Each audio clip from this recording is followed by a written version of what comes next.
Welcome back to our channel Mobile Gurus. आज हम कर रहे हैं नेटवर्क सेक्शन के बारे में बात। बेसिकली जो आजकल जो फ़ोन चल रहे हैं ज़्यादा, वो दो ही सीपीयूज़ ट्रेंड में है, एक MTK सीपीयू और एक क्वालकॉम सीपीयू। उन दोनों के अंदर नेटवर्क की प्रॉब्लम्स थोड़ा सा डिफरेंट होती है। हम आपको दोनों सेक्शंस में नेटवर्क से रिलेटेड जितनी भी प्रॉब्लम्स आती है, और उसमें लोगों को बहुत सारे डाउट्स होते हैं कि नेटवर्क में कौन सा कंपोनेंट पहले चेक करें, और नेटवर्क की प्रॉब्लम बहुत से लोग हल नहीं कर पाते, क्योंकि जहाँ प्रॉब्लम नहीं है पहले PF चेंज करके देख लिया, ये 2G PA चेंज कर लिया, कॉल हमने WTR चेंज कर ली, नेटवर्क वायर चेंज कर लिया, बूस्टर चेंज कर लिया, ये सब चेंज कर लेते हैं। पर जिसकी प्रॉब्लम नहीं है वो भी चेंज कर लेते हैं, लगाते टाइम नहीं होते हैं, फ़ोन डेड हो जाता है, या उसके बाद उस प्रॉब्लम्स को ट्रेस नहीं कर पाते हैं। आप एक फ्रेश फ़ोन के अंदर सबसे पहले नेटवर्क की प्रॉब्लम को कैसे ट्रेस करें कि हमारी WTR ख़राब है, हमारी पावर भी ख़राब हो सकती है, 4G PA भी ख़राब हो सकता है, 2G PA भी ख़राब हो सकता है, और एक नेटवर्क वायर भी ख़राब हो सकती है, एक कैप भी मिस हो सकता है। एक छोटा कैप भी मिस होने से हमारे फ़ोन में नेटवर्क नहीं आता है। तो आज डिटेल में हम क्वालकॉम के बारे में बात करेंगे, और नेक्स्ट वीडियो हम MTK पे भी बनाएंगे। तो हमारे चैनल को सब्सक्राइब करिए ताकि आप आगे आने वाली वीडियोज़ को मिस ना करें। तो नेटवर्क में जो अब बात करते हैं, अब जो फ़ोन में प्रॉब्लम्स आती हैं, सबसे ज़्यादा जो प्रॉब्लम्स आती है वो आती है नो सर्विस, और एक प्रॉब्लम आती है हमारे सर्चिंग, और एक आती है हमारे प्रॉब्लम की 2G वर्क करता है बट 4G वर्क नहीं करता है, या 4G वर्क करता है तो 2G वर्क नहीं करता है। दोनों में से कोई भी एक नेटवर्क मिस है हमारे। नो सर्विस आता है, और नेटवर्क से अदर रिलेटेड IMI नहीं आता है, बेसबैंड वर्जन मिस है हमारे फ़ोन में। तो सारी प्रॉब्लम्स का मैं आपको आज डिटेल से सॉल्यूशन दूंगा। सबसे पहले आपके पास अगर नो सर्विस में एक फ़ोन आता है, उसको चेक करने के लिए हम पहले ये आइडेंटिफाई करेंगे कि उसके RX सेक्शन में प्रॉब्लम है या TX सेक्शन में प्रॉब्लम है। RX सेक्शन का मतलब है जो हमारा रिसीविंग सेक्शन है। रिसीविंग सेक्शन हमारे यहाँ हमारे नेटवर्क वायर लगी, नेटवर्क वायर से ये जो ग्रीन लाइन है ये हमारा एंटीना का इन है RX सेक्शन में। ये यहाँ से होते हुए ये एक्सटर्नल एंटीना है, एक्सटर्नल एंटीना से होते हुए ये हमारे 2G PA के अंदर आ गया। अब जो नेटवर्क का इन है वो यहीं से है, 2G PA से ही इन आता है, ये हमारे RX के रास्ते में है, ट्रांसमिट के रास्ते में नहीं है ये। तो यहाँ से RX आ रहा है, तो RX यहाँ से इन आने के बाद यहाँ से ये एक फ़िल्टर होते हुए, क्योंकि बहुत सारे नेटवर्क एयर के अंदर हैं तो उन सबको फ़िल्टर करना भी ज़रूरी है। तो जो नेटवर्क हमें चाहिए हमारे फ़ोन की फ्रिक्वेंसी से मैच करता है, वो यहाँ से फ़िल्टर से मैच होने के बाद हमारी WTR के अंदर आ गया। तो अगर आप एक फ़ोन में सिम डालते हैं, सिम डालने के बाद आपने उसको मैनुअल सर्च करेंगे, अगर ये मैनुअल सर्च में हमारे कोई भी नेटवर्क शो नहीं करता है, तो इसका मतलब हमारे फ़ोन में सबसे पहले तो जो हमारा RX सेक्शन है इसी में फॉल्ट है, यानी हमारी नेटवर्क वायर एंटीना यहाँ से होते हुए।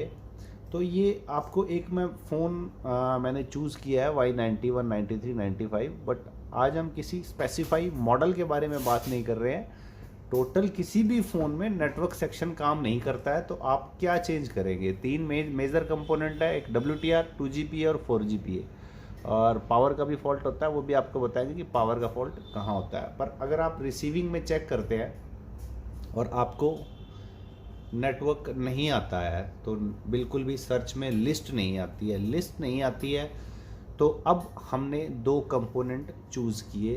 पहला हमारा 2G PA और सेकंड है हमारा WTR। इन दोनों में से कौन सा ख़राब है इसको हम चेक करेंगे। अब सबसे पहले तो हमारा जो एंटीना वायर है वो बिल्कुल ओके कनेक्टेड होना चाहिए, और रिसीविंग के सेक्शन में लगे हुए जितने भी कंपोनेंट्स हैं कोई फिजिकली डैमेज वगैरह कुछ नहीं होना चाहिए। ये अगर ये हमारा एक्सटर्नल एंटीना भी अगर डैमेज हो जाता है तो भी यहाँ से रिसीव नहीं होगा, सिग्नल नहीं आएगा।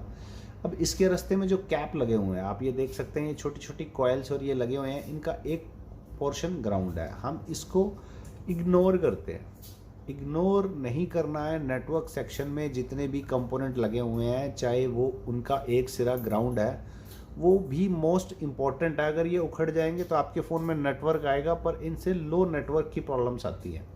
लो नेटवर्क क्या है कि जो हमारे मोबाइल में जो मदरबोर्ड का जो ग्राउंड का पोर्शन है, वो ग्राउंड का पोर्शन एंटीना का काम करता है। मोबाइल तक सिग्नल को बूस्ट करके पहुंचाने के लिए इतने बड़े बड़े टावर्स लगाए गए हैं, पर मोबाइल्स का एंटीना भी तो इतना स्ट्रांग होना चाहिए कि वो टावर्स तक उस सिग्नल को पहुंचा पाए।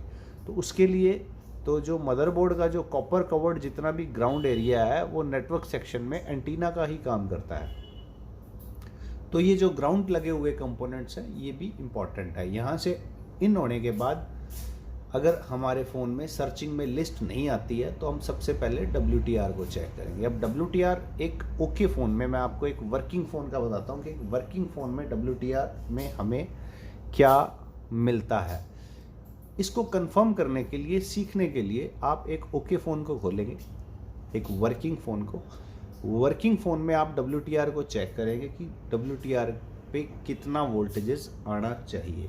आपके पास जिस मॉडल है, जो मॉडल आप खोले, मेरे को कमेंट करके बता दीजिए, मैं आपको उसके पिन आउट्स बता दूंगा। वैसे सेमेटिक्स अवेलेबल है लगभग सबका। अगर आपके पास सेमेटिक्स अवेलेबल नहीं है तो आप मुझे कमेंट करके बताइए, मैं आपको बताऊंगा कि आप वोल्टेजेस कहाँ चेक करेंगे। तो WTR के अंदर हम 2 वोल्टेजेस चेक करेंगे जो कि पावर दे रही है।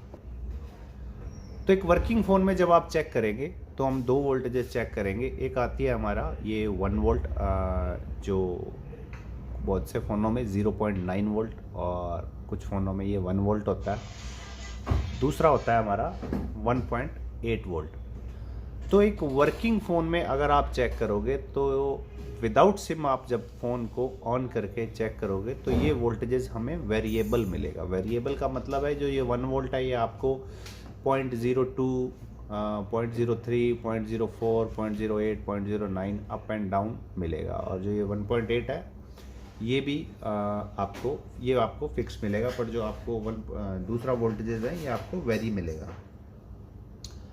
एक वर्किंग फ़ोन के अंदर। बट आप जब इस फ़ोन में, एक वर्किंग फ़ोन में, ओके फ़ोन में जब आप सिम डाल के चेक करेंगे, यानी एक लोड अप्लाई करेंगे, ये वोल्टेजेस वेरी इसलिए होता है कि ये सिर्फ वोल्टेजेस स्टैंड बाई में पड़ा है। कि जब आप चार्जिंग का वोल्टेजेस भी चेक करते हैं, आप आउटपुट चेक करेंगे, तो जो हम USB से वोल्टेजेस इन देते हैं, चार्जिंग IC में वोल्टेजेस जाता है, वो वोल्टेज वहाँ 5 वोल्ट जो हम दे रहे हैं वो स्टेबल है। बट जो 5 वोल्ट से जो बैटरी पे जो वोल्टेज आउट होता है 4.2, वो स्टेबल नहीं होता, वो 2.8 से 4.2 तक वेरी होता है। क्योंकि वो IC तब तक वर्किंग में नहीं होती जब तक उसको लोड अप्लाई नहीं होता। लोड अप्लाई का मतलब जब तक बैटरी नहीं लगती। सेम वही प्रोसेस सभी ICs के अंदर काम आता है, वैसे ही वर्क करती हैं सभी ICs की। जो वोल्टेजेस रहता है वो वोल्टेजेस वेरी रहता है जब तक कि आप लोड अप्लाई नहीं करते। जब आप सिम डाल के चेक करेंगे तो ये वोल्टेजेस स्टेबल हो जाएगा। अगर इसके अदर आपके फ़ोन में कोई भी कंडीशन है कि वो वोल्टेजेस बिना सिम डाले ही वेरी नहीं हो रहा, मतलब स्टेबल है बिना सिम डाले ही, तो आप इस WTR को चेंज करेंगे। तो आप WTR चेंज करेंगे तो आपके फ़ोन में नो सर्विस की प्रॉब्लम 100% सॉल्व हो जाएगी। अगर आपके फ़ोन में अगर ये वोल्टेजेस नहीं आ रहे हैं, बिल्कुल भी नहीं आ रहा है वोल्टेजेस, तो उस केस में भी पहले आप WTR चेंज करेंगे। और WTR चेंज करने के बाद भी आपके ये वोल्टेजेस आपको 1 वोल्ट और 1.8 वोल्ट आपको नहीं मिलता है, तो आप उसके बाद पावर को चेंज करेंगे। PMIC जो हमारी है, क्योंकि ये PMIC ही आउटपुट दे रहा है WTR को वर्क करने के लिए, तो आप पावर को चेंज करेंगे तो आपके फ़ोन में नो सर्विस की प्रॉब्लम 100% सॉल्व हो जाएगी।